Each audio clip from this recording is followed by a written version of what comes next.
स्वागत है आप सभी के पसंद यूट्यूब चैनल राय एजुकेशन। 69,000 भर्ती अपडेट में आज के मॉर्निंग सेशन में आज के प्रमुख अखबारों से कई महत्वपूर्ण अपडेट को कवर करेंगे, जिनमें प्रमुखता से बात करेंगे 69,000 भर्ती की।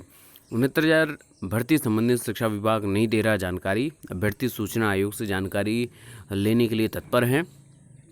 सबसे इम्पोर्टेंट अपडेट आज के मॉर्निंग सेशन में जो है वो संविदा के पैटर्न को चेंज करते हुए कुछ नई चीज़ें निकाल कर सामने आ रही हैं कि 5 वर्ष की संविदा से शुरू हो सकती है आपकी सरकारी नौकरी। पूरा पैटर्न में चेंज क्या क्या है, सभी इंपॉर्टेंट चीज़ों पर बातचीत करेंगे। इसके अलावा शिक्षा विभाग से जुड़ी प्रमुख अपडेट पर भी चर्चा करेंगे। तो चलिए वीडियो शुरू करते हैं। तो बात सबसे पहले स्टार्ट करेंगे 69,000 भर्ती से। शिक्षा विभाग नहीं दे रहा जानकारी 69,000 भर्ती से संबंधित, और अब अभ्यर्थी पहुँचे राज्य सूचना आयोग। 69,000 शिक्षक भर्ती में जारी चयन सूची में पारदर्शिता न होने के कारण आरक्षित वर्ग के अभ्यर्थी आरक्षण हनन से जोड़ रहे हैं, जिसके चलते जनपद बिजनौर के शक्ति सिंह ने चयनित सूची के संबंधित विश्व शिक्षा परिषद प्रयागराज से 12 जून को आपके माध्यम से सूचना मांगी थी, परंतु जिसके माध्यम से ये सूचना उसका कोई जवाब नहीं मिला। इसके बाद उन्होंने 20 जुलाई को प्रथम अपील के माध्यम से सूचना चाही, लेकिन बेसिक शिक्षा विभाग फिर से कोई जवाब नहीं दिया। अब शक्ति सिंह ने बेसिक शिक्षा परिषद से सूचना प्राप्त करने के लिए राज्य सूचना आयोग का दरवाजा खटखटाया है। उन्होंने बताया कि 3 माह के पहले इन्होंने जिस के माध्यम से जवाब मांग रहे थे, लेकिन शिक्षा विभाग द्वारा अभी तक कोई जानकारी नहीं दी गई। शक्ति सिंह का कहना है कि पहले तो शिक्षक भर्ती का चयन सूची पारदर्शिता से जारी ही नहीं की गई। यदि अभ्यर्थी अब सूचना मांग रहे हैं तो शिक्षा विभाग जानकारी छिपा रहा है। उनका कहना है कि आखिर क्यों अभ्यर्थियों को पारदर्शिता पूर्ण चयन सूची के अधिकार से वंचित किया जा रहा है। राष्ट्रीय पिछड़ा आयोग तथा कोर्ट में भी बेसिक शिक्षा परिषद ने अभी तक कोई जवाब दाखिल नहीं किया है, जिसके चलते आरक्षित वर्ग के अभ्यर्थियों में रोष है। और इससे पहले राष्ट्रीय पिछड़ा वर्ग आयोग दिल्ली में सैकड़ों की संख्या में अभ्यर्थियों ने धरना प्रदर्शन दिया था। तो इससे संबंधित जो शिक्षा विभाग है, बेसिक शिक्षा विभाग है और बेसिक शिक्षा परिषद है, उनकी तरफ से ये बात निकल कर आएगी कि आपका जो ऑर्डर है सुप्रीम कोर्ट का, वो जैसे ही आएगा राष्ट्रीय पिछड़ा आयोग और आपके कोर्ट में भी वहीं उनको हलफनामा देना है कि किस प्रकार से आपने भर्ती में आरक्षण का प्रावधान किया है, किस प्रकार से आपने MRC का प्रावधान किया है। इन सभी तमाम मुद्दों पर क्लैरिफिकेशन होने के बाद ही, राष्ट्रीय पिछड़ा आयोग संतुष्ट होने के बाद ही आगे भर्ती प्रक्रिया पर कोई भी प्रश्न चिन्ह नहीं देखने को मिलेगा। तो ये बेसिक शिक्षा विभाग और सरकार की जिम्मेदारी है कि वो इसको परिपूर्ण तरीके से आगे बढ़ाएं।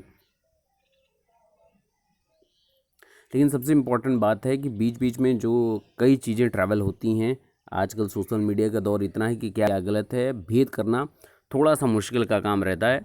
हालांकि इन सभी चीज़ों पर पर्दाफाश होगा ही जल्द से जल्द। जो कई ढेर सारी चीज़ें आपकी दिख रही हैं कि इस कैटेगरी में इतने लोग का चयन हुआ जिस प्रकार से, तो ये वाली जो हर जगह ये वायरल हो रहा है ना कि UR में इतनी सीटें हैं, तो जनरल का सिलेक्शन 19,805 हुआ है, अनरिजर्व में इतनी सीटें हैं तो 18,634 सीटों के सापेक्ष मैक्सिमम 31,000 समथिंग का हुआ है। 14,000 SC सीटों के सापेक्ष 18,000 समथिंग का हुआ है। ST 1376 की जगह 245 का चयन हुआ है।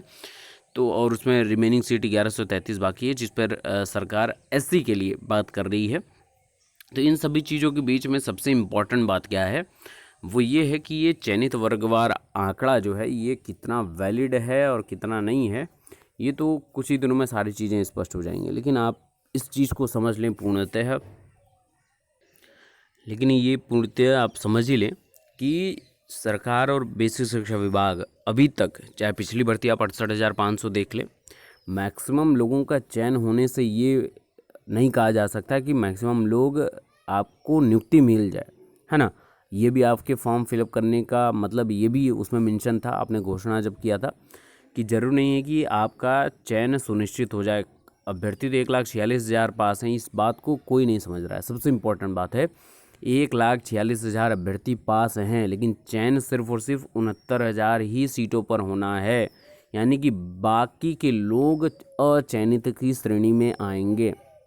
तो जिसका सीधा सा तात्पर्य है कि जो मेरिट लिस्ट में होगा उसी का चयन सुनिश्चित होगा।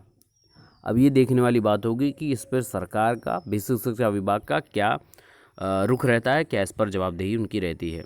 और आने वाली भर्तियों के लिए सबसे इम्पोर्टेंट बात यही है कि बीसी स्कूलों में शिक्षकों के 1,41,000 पद खाली हैं। प्राथमिक विद्यालय में 69,000 भर्ती के पदों को छोड़कर 91,533 पद रिक्त। वहीं उच्च प्राथमिक स्कूलों में सीधी भर्ती पर रोक भी लगा दी गई है।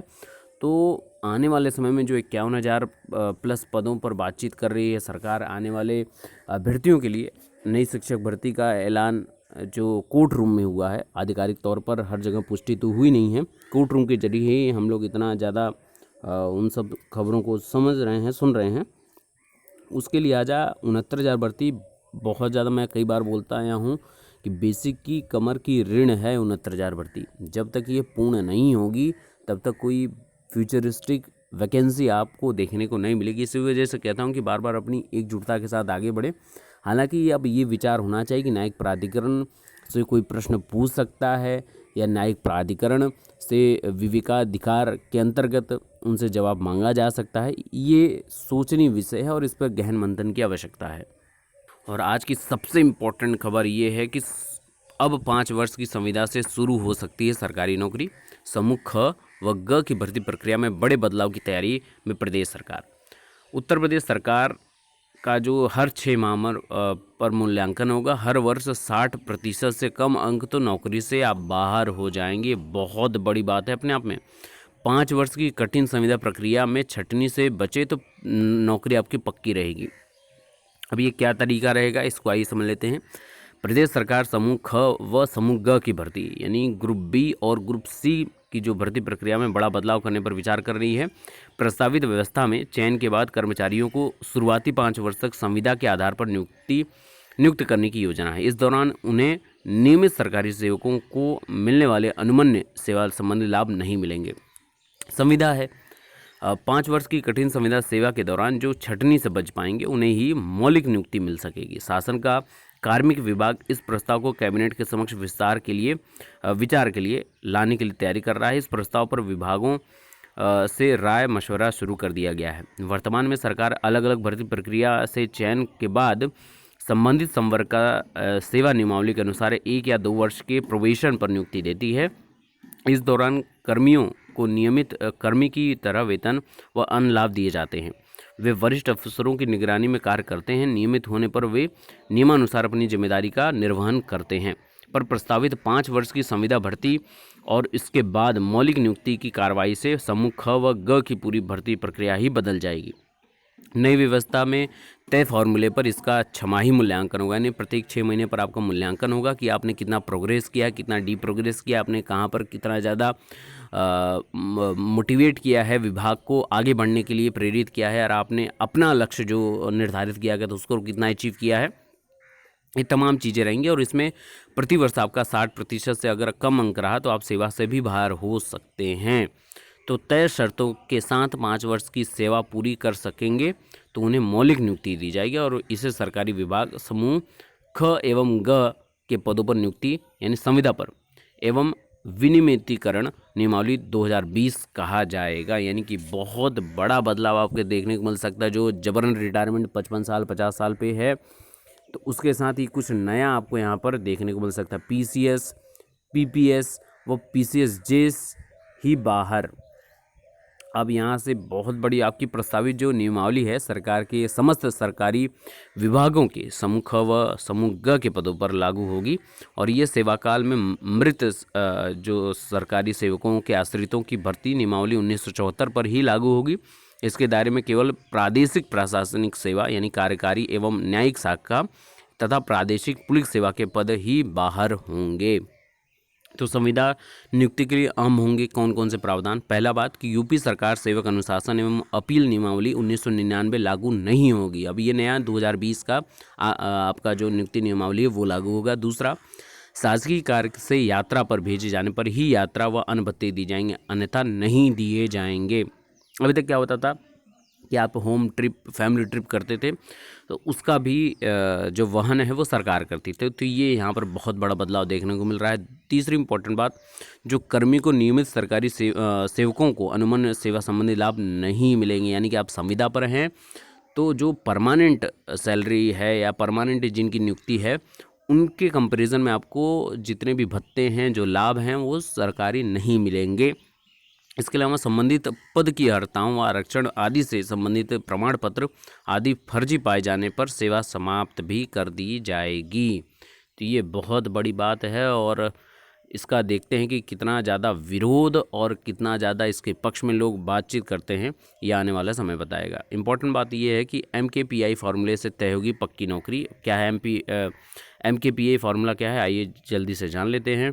तो MK फार्मूला आपका क्या है कि कर्मचारियों के प्रदर्शन व दक्षता का हर 6 महीने पर मूल्यांकन होगा और इसी के आधार पर आपके जो इंडेक्स हैं, जो परफॉर्मेंस इंडेक्स है, उस वही फार्मूला आपका तय करेगा। MKPI यानी कि मेजरेबल, जो मेज़र करने के लिए है, मेजरेबल परफॉर्मेंस इंडेक्स फार्मूला ही आपके इस पर लागू होगा। बाकी इन सभी चीज़ों पर आपको डिटेलिंग में बातचीत हो चुकी है, तो उम्मीद करेंगे इस पर कुछ नया आए, कैबिनेट की मुहर लगे, उस पर और भी डिटेल हम लोग चर्चा करेंगे। फिलहाल वीडियो पर बने रहिए, चैनल पर बने रहिए, सारी लेटेस्ट अपडेट के लिए हम बातचीत करते रहेंगे। Best of luck, thank you so much.